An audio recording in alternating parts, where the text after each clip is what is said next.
Hi, John. Just a quick video for the teachers and the schools. Let's talk a little bit about the competition days following on from the draft day. I know we've got a few adaptations to the rules we're going to do, or a few changes. Do you want to talk just a little bit about why we're going to implement some changes? Yeah, really simply, really exciting to think that we're not far away now from the Junior NBA conference days. So yeah, it's all about participation. It's all about getting kids involved in basketball, getting them enthused, getting them interested in the game, and also getting the schools participating in a formal competition, which is quite high profile. So the rules, very slight adaptations, but really important that you guys are aware of these slight changes. Normal basketball rules apply. With a few things that we think will add some value to the competition in terms of basically participation. Love that, John. So it's all about having a fair game and the kids enjoying it, really. I think that'll be the main focus of the day. All right, John, that sounds fantastic. Should we go through the rules one by one? How does that sound? Yeah, brilliant. Go Philly. Okay, so the first rule I've got is, or the adaptation, I should say, is man-to-man defense. Do you want to briefly talk about that? Yeah, simple. For kids playing basketball in school, that's normally what you would do. So, man-for-man defense. I mark Lee, Lee marks me. So keeps the game simple, keeps it flowing without any complications. And is, John, we talk about a man-to-man defense, is that full court, behind the halfway line, in the three? How can we put this to the coaches and the teachers, the best way for them to sort of work with their groups? Okay, so what we would like is a half-court man-to-man defense. So, when we start the game with a tip-off. But after that, then you pick up your player on the halfway line. So, for example, if my team scores against Lee's team, my team then retreats the halfway line, and we pick up a man on the halfway line, and we play defense from there. And I guess that gives the other team the opportunity to get the ball up the floor, to get the ball out of their half. I think that's fantastic. That's a great adaptation. Thank you, John. 4 versus 4. Do you want to elaborate a bit on that? 4 versus 4. So the idea of this, a couple of things is that with smaller number, a game is normally 5v5, but with 4v4, there's more opportunity for the kids to get the ball in the hands. There's a bit more space on the floor, and there's a bit more opportunity for the kids to be involved in the game. Basketball is a game for everyone, but with a smaller sided game, we just feel like that's a better way of enthusing the kids and getting them involved a little bit more in the game as the competition progresses. Fantastic. And just to reiterate to all the schools, how many players do they bring on the day? Yeah, sure. Really important. We've limited this to 8 players per team per school, and that's made up of a minimum of 2 girls. You can have more, but we want a minimum of 2 female players. And the rules also say that on court at any one time, there has to be a minimum of 1 female player. We're going to go into, the WNBA next year and the Junior WNBA and introduce a girls-only program. But for this year, for our first year, we want it to be inclusive, and we want it to be co-ed. So minimum 1 girl. You can have more. We certainly encourage that. Minimum of 8 players, but 1 girl on court at all times. And of course, we want the coaches and the teachers to make sure that the ball is being passed around between all those players, and that we just haven't got 1 or 2. That everybody feels included. You use the word inclusion, which is sort of the philosophy based around our Junior NBA program. Would you agree with that? That we want the ball to move around to everybody?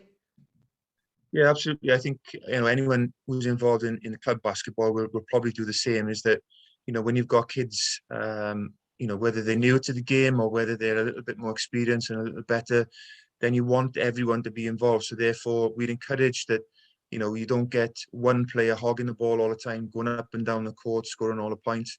We want this to be a team game. We want everyone to be involved. We want everyone to have a great experience.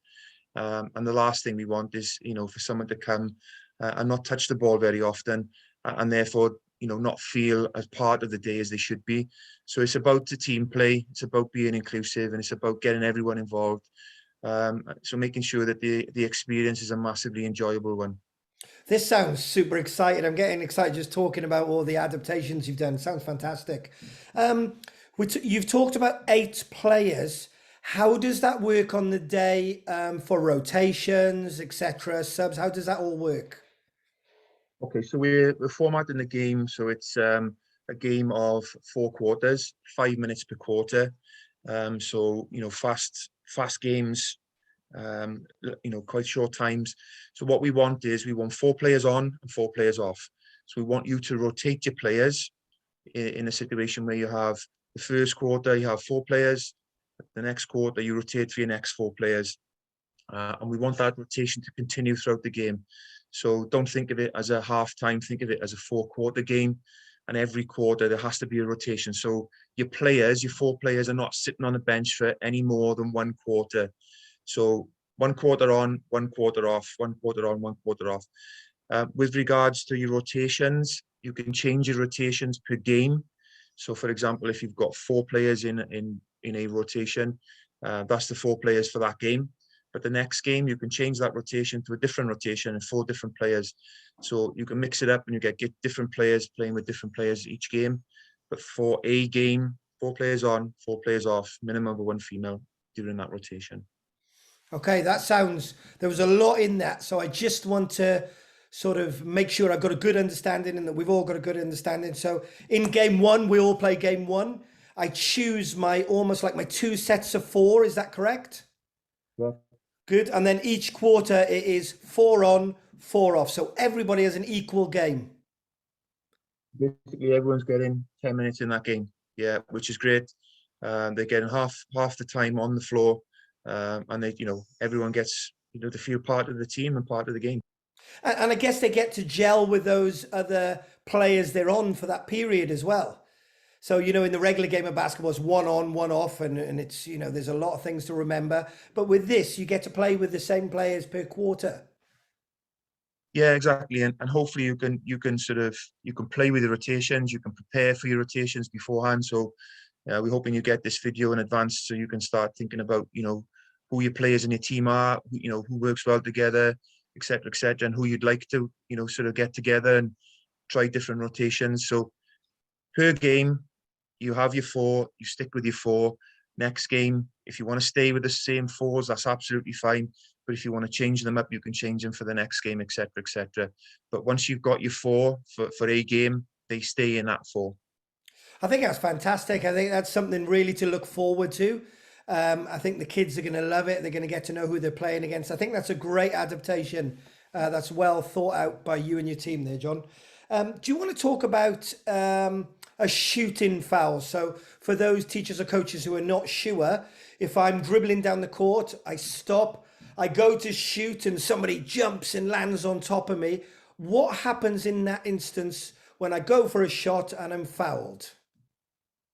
Good question, and I think for the purposes of keeping the game flowing, for those of you who know a little bit about the game, if there is a shooting foul, you normally go to the free throw line, depending what happens. But you normally go to the free throw line. But we don't want the time taken up with players taking free throws. We want players playing basketball.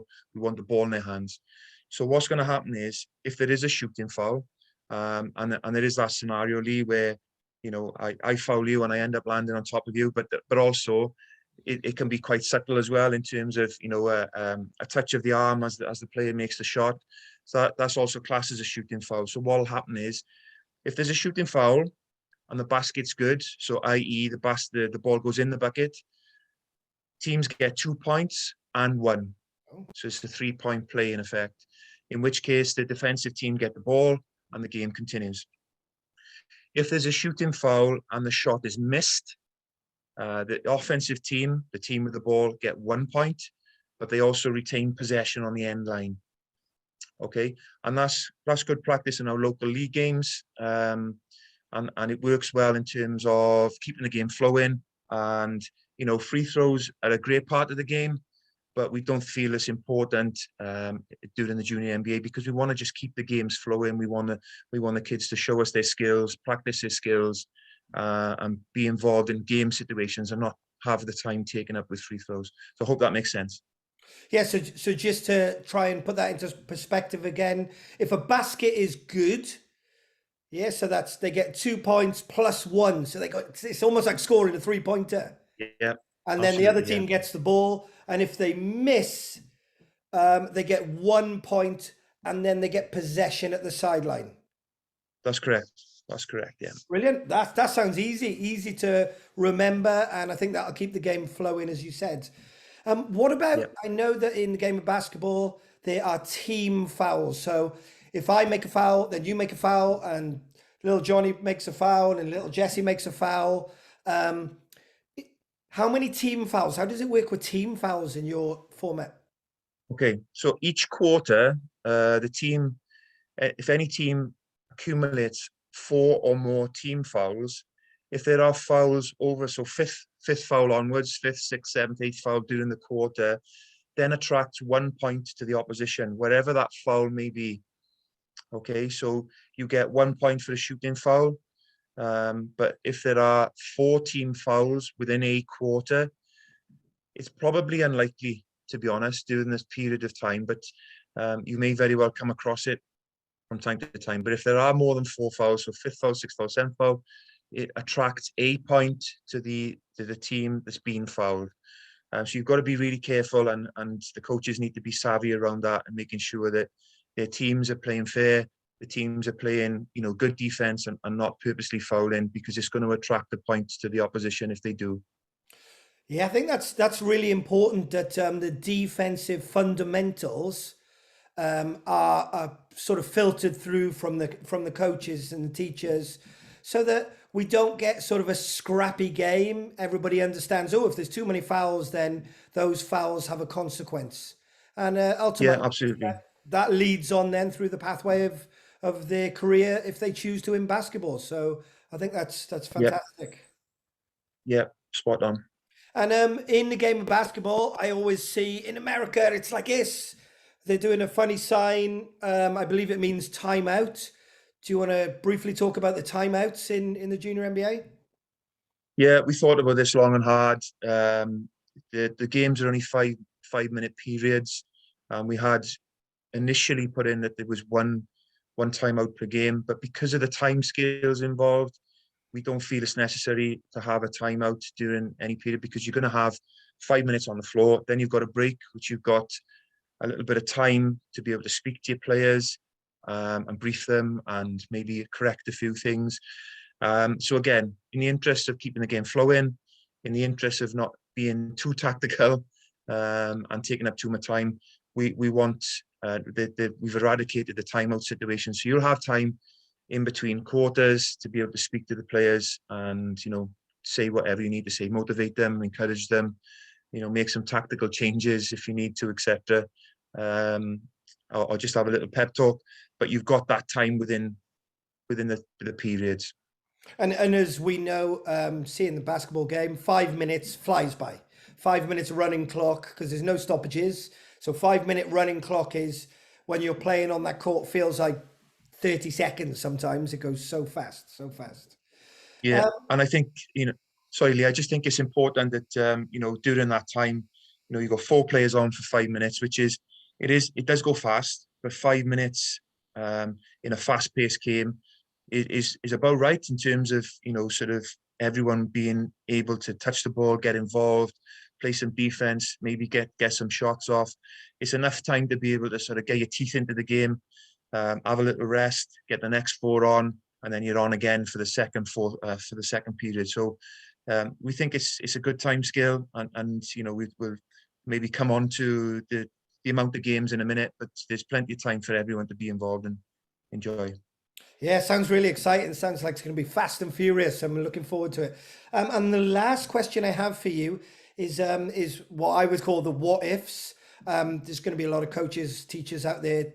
What happens if I've got no subs? It's 4 on, 4 off. What happens in a injury situation? Yeah, sure.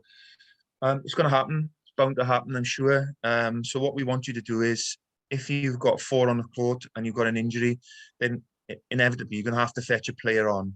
But in the interest of perhaps not sort of overloading a player, or maybe, sort of just getting your best player on the floor, we want you to rotate that substitution. So the injury may be temporary, which is fine. So it could be, one scenario could be that a player gets an injury, they have to come off, catch their breath, have a bit of treatment, or have some ice, or just take a little break. They can get straight back on if necessary. If it's a longer term injury, we want the guys on the bench to then take it in turns to rotate and share that that time for that injured player, but no more than 1 minute per player. So if you rotate the guys on the bench for a minute at a time, it then makes sure that it's spread between the team, and you're not overloading a player, and you're giving everyone a chance then to sort of get on the floor again to replace the injured player. That's great. And from the discussions we've had, I know that the officials, the table officials and the referees will be able to help with that rotation, won't they? Yeah, absolutely. The table officials, referees, and there will be sort of support. We're hoping that the referees will be young people, so will the table officials. So they'll be fully briefed, they'll be fully trained, and there will be experienced people from Basketball Girls in the background supporting all of this mechanism, these rules, making sure that we're adhering to them, and most importantly, helping and supporting you as coaches, as teachers, as players, to make sure that we're keeping the games flowing, making sure we're doing the right thing, and making sure that, again, say this all the time, it's an enjoyable experience. We don't enforce these things for to make it onerous. We want to make this an enjoyable experience. So we're here to help and support you to make that happen, and make it sort of flow really nicely. John, that kind of sums up our rules. I think it was really good the way you described them. Our next steps, I know we'll put a presentation together and along with this video and get it out to the schools so that they can sort of digest all that information. And if there is any questions, what do they need to do, John? Yeah, I was just going to say that if there are any questions based on what we've said in this video, or you've got anything that we haven't mentioned that you can think about, I'm sure there's something. Just drop me a line, Jon Bunyan at basketball.wales, and I'll answer you as quickly as I can. And yeah, we'll answer your queries. And if we think it's sort of worthwhile sharing with everybody, if you've got a query that's maybe we haven't thought about, we can share that with everybody and make sure there's some clarity on any questions that you have. Brilliant. And two last questions for me to put you on the spot. Conference dates, North and South? Conference dates, yeah. So we've got the Bangor University, which is the North Conference, on the 15th of March. It's coming up fast and quick. And then the Cardiff Met University for the South Conference on the 22nd of March. So it won't be long. Brilliant. And the very last question, not thinking about the schools, what team would you put your money on? Who do you think is going to win the Junior NBA Wales 2022 competition? Listen, I've been involved in basketball for a long time, long-standing Lakers fan. So I'm rooting for the Lakers all the way. Brilliant. John, thank you ever so much for your time. I will see you on the 15th in North Wales. Thanks, John. Thanks, Lee.